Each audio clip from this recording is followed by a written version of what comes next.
Hello and welcome to another video for Midas Touch Toys, Games, Collectibles. And today we are looking at something very exciting. We are looking at something that's very old, very rare and very, very collectible. We're looking at the 1950s release by J L Randall Limited, or Merit as they are otherwise known, from their Dan Dare series of space toys. And this particular item we are looking at today is of the Dan Dare Space Control Radio Station.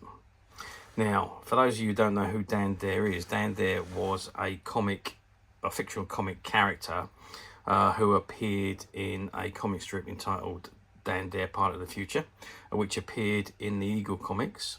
And he was regular in the comic from 1950s right up to 1967. He also had a stint on Radio Luxembourg of a weekly show, which ran from 1951 to 1956. Now, Dan Dare was a pilot who, and the whole concept of the stories was set in the 1990s.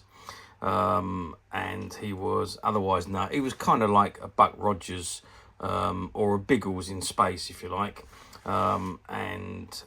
Basically, he was out saving the planet and the galaxy in his spacecraft. They did make a return to the comics, or the comic books, in 2000 AD, which he appeared in from 77 to 79. And also when the Eagle was relaunched in 1982, one of the comic strips that come back big time was Dan Dare, Pilot of the Future, and that ran from 1982 until 1994, when it was finally finished. Okay, so back to the point. I have digressed a little bit. This is the item in front of us, and it says, you can see the radio station in front of him. You can see Dan Dare on the bottom right hand corner, and he's talking to somebody on the top left hand corner. And it's catalogue number 3110, and it says Merit Dan Dare Space Control Radio Station sends and receives voice and code up to half a mile. You've got J L Randall Limited, Potter's Bar, made in England. Okay, that is the front of the box. I'm just going to whiz the box round. Okay, now just like most of the boxes of this time period, there's nothing printed on the back.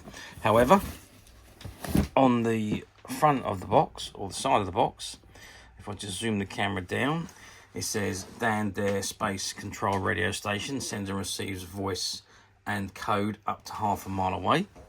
And if I turn the box around to the side, yep, we've got exactly the same again. I think that's the same all the way around.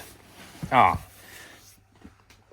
this side, it shows you certain items that on how the radio station works. So it's got Interplanetary Transmitter, two-way phone, Revolving Searchlight, and automatic decoder.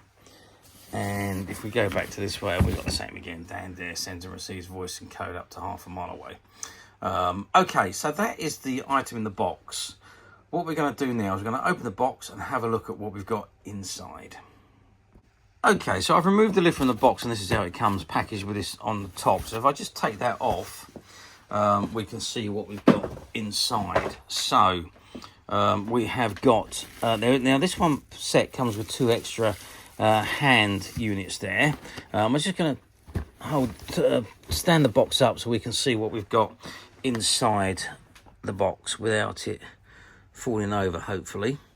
Okay, so we can see, what can we see here? So we can see we've got the two handsets at the top. We've got the radio control station at the bottom there. There's even a logbook down there. You've got the searchlight controls here, decoder controls.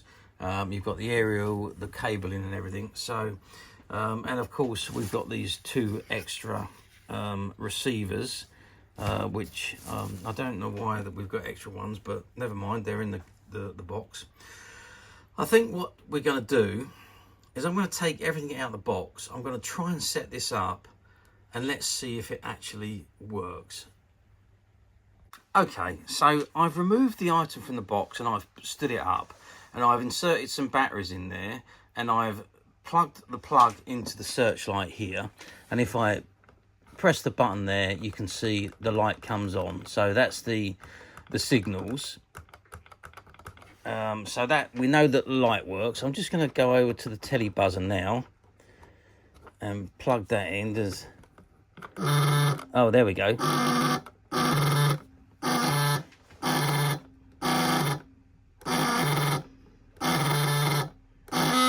So you can see as soon as I press that button, the buzzer comes on. So that's all working. Okay, so that's your decoder. So it tells you what each. So it's almost like Morse code. So it tells you what the letters are. So if you go to the letter, you can cover the dash, or dot, or what have you. Now the interplanetary transmitter. I don't quite know what that is. Let's plug that in there. Okay, so something's going on there. And then we've got these handsets that are, this particular one is connected up to these wires, and I'm presuming they go on the side here. So I'm just going to connect these in and see what that actually does. Okay, so I've connected up the handsets, but I can't seem to get the handsets to work. I don't know whether the handsets are faulty, but they don't seem to be doing anything. When I press the buttons, I can't see anything happening. Maybe there's a break in the wire somewhere, or maybe there's something wrong with them. But we do have new handsets that we could use if we couldn't get these to work. So I'm just going to switch them over to the other handsets and let's see if that makes any difference. Okay, I've changed the other handsets over and I can't seem to make anything work here. These are a little bit loose in these second replacement handsets, but I can't seem to get anything working on the handset. Now whether it's supposed to be like this or not, I don't know. Whether it's because maybe there's a break in the wire somewhere, I don't know. You've got a lot of wire here, which runs into one of the handsets. As you can see, there's an awful lot of wire, and then you've got the wire that runs from one handset to the other handset. So there's an awful lot of cabling going on there. So I'm guessing that maybe there might be a break in the wire somewhere, which is why they won't work together. But what do you expect from something that's 70 odd years old? But the rest of it all appears to be functioning very well. You can also move if I get my arm out of the way, you can move the spotlight around there. And we can have the buzzer, as we know, works. Oh, I need to switch it over to the buzzer, don't I? So there we go. And there we got the buzzer, which is working okay. And if we go to the beam, that's all working very well. So it's just the handsets that I don't quite understand how to get them to work. It doesn't necessarily mean they're not working, because everything else is working in there. But unfortunately, this doesn't come with any boxes, so I don't quite know. Sorry, not box, I mean any instructions. So I don't quite know how the handsets actually work. But there we are. Anybody that is into Dan Dare and knows how the handsets work, please message me so that we all know how to get it functioning. As I say, I'm not 100% sure on this, because I just cannot seem to get anything working on those handsets. So, but nevertheless, I mean, they may very well work, and I just can't seem to get it to transmit. But you know, maybe it's just the way they are, but I don't know. So I'm pressing the buttons there on these, and nothing is actually happening. And if I plug it back in, I would have at least expected, I guess it says planetary selectors. So you select the planetary. Oh, maybe it's on here. Okay, so I think, I don't know, maybe something was supposed to, maybe it's the dial that, there is a dial here, and maybe that goes on there. I'll just have a quick look at that and see if that's where the dial goes. Okay, so I've put the dial back into the middle of the center there, and you can see now if I press the button now, it does move. So it kind of like goes around in a circle. So I'm presuming that that if the handsets were working and you press the button on the handset, it would change direction, I'm guessing. As I say, I don't know for sure whether that's the way it works or not, but it it is a great little bit of kit. And even if the handsets didn't work, what a great toy to have. It just looks something so much from the, well, I mean, back in the 50s, this would be so futuristic. I think the great thing also is the spotlights. If you know Morse code, you can do dash and a dot, dash and a dot, and you can obviously send your Morse code message to whoever you want to. Or if you just wanted to use the telly buzzer,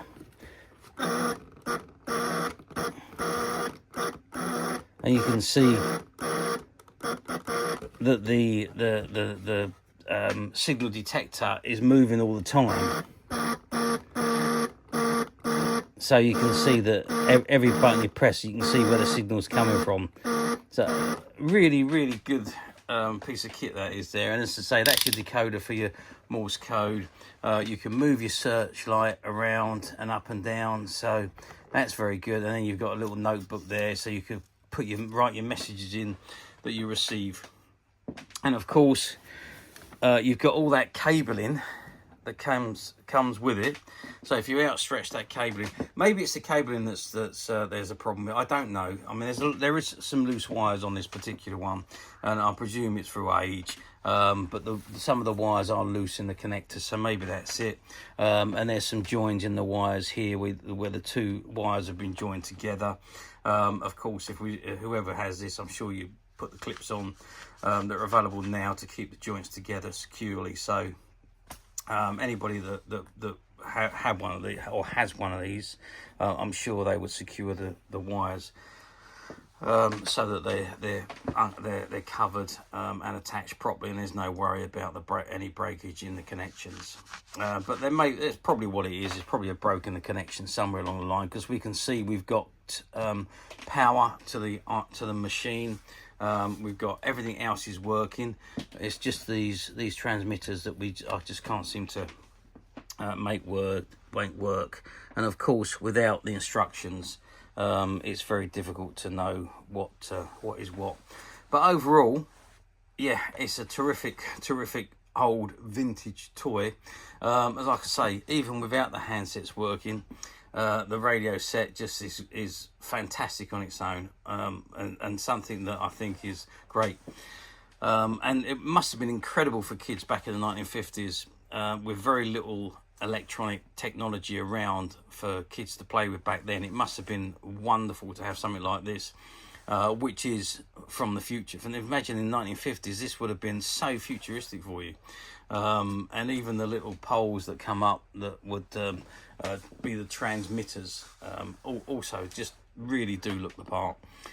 It's a really nice piece of memorabilia or toy that anyone would have been grateful for back in the 1950s.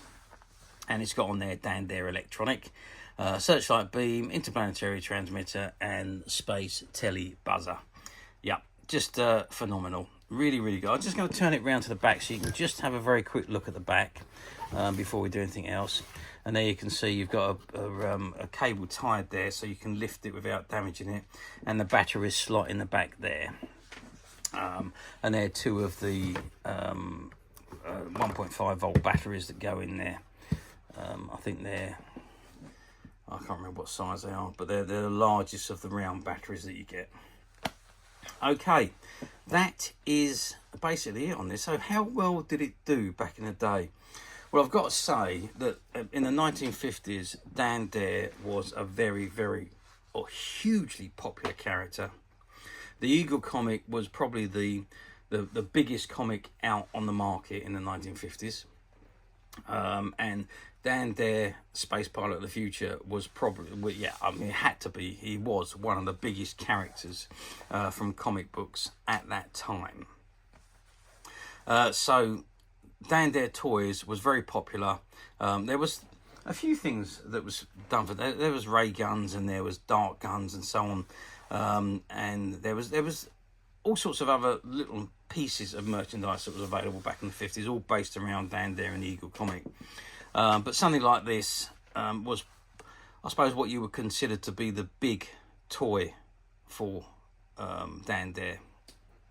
So, yeah, it would have been something that would have been only for Christmases and birthdays, because it's the price of it, I'd imagine, would have been quite expensive back in the day. I've no idea how much the cost of this item would have been back in the 1950s, but just looking at it and the electronics in it, I would imagine it would have been very expensive.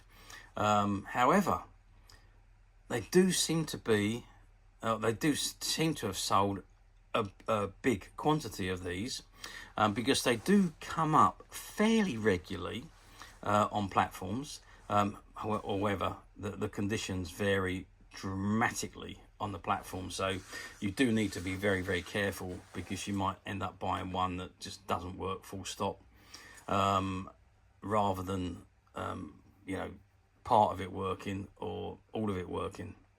So just be very careful if you are looking at the platforms, but they do come up regularly, not say regularly, but fairly regularly on the platforms. But when they sell, though, they sell for quite large sums of money, especially if they're working like this one is, with the searchlights and the buzzers and the space signal detector. And as you can see, the logbook's never been filled in, so yeah, find them like this is quite difficult, even though I haven't been able to get the transmitters, the hand transmitters, working. Maybe they need to be at a distance, I don't know. I'm not quite sure why they won't work, but anybody that does know, please message me and we'll upload an additional information if necessary. So let's fast forward now 74 years since this was released. Like I say, occasionally comes up on the platforms nowadays. However, we at Midas Touch have managed to find a couple of these, and both of these models that we have, again, we've tested them. So it seems to be that the whole base units work, but even on the other one, I cannot get the handsets to work. So whether that's cabling or whether I'm doing something wrong, not quite sure. But both of these items that we have are currently available to purchase on the Midas Touch website, which you can get to very simply by clicking the link below. It will take you straight to the website, where you'll be able to find this and many other vintage Dan Dare items, and many other vintage toys, games and collectibles. Come to that, there's over 10,000 products currently available on the website for you to view and purchase at your leisure. And don't forget to hit the subscribe button, because we're uploading videos for every new item that goes into the website, and there will be something for everybody. And I am absolutely positive that this is something you're not going to want to miss, because we literally have thousands and thousands of new products which we're shooting videos for and uploading on a daily basis. So if there's something in particular you are looking for, something old that you've never been able to find, something quirky you might want to buy for a friend, or maybe just something from your childhood that you'd like to own again to help you recuperate those long lost childhood memories, well, stay tuned, keep watching, because you never know the next item we upload could be that item you've been looking for. Okay, that is it for me on this particular item. I do hope you've enjoyed looking at this very, very old vintage item with me. Thank you for watching, and we will see you again next video. So bye for now.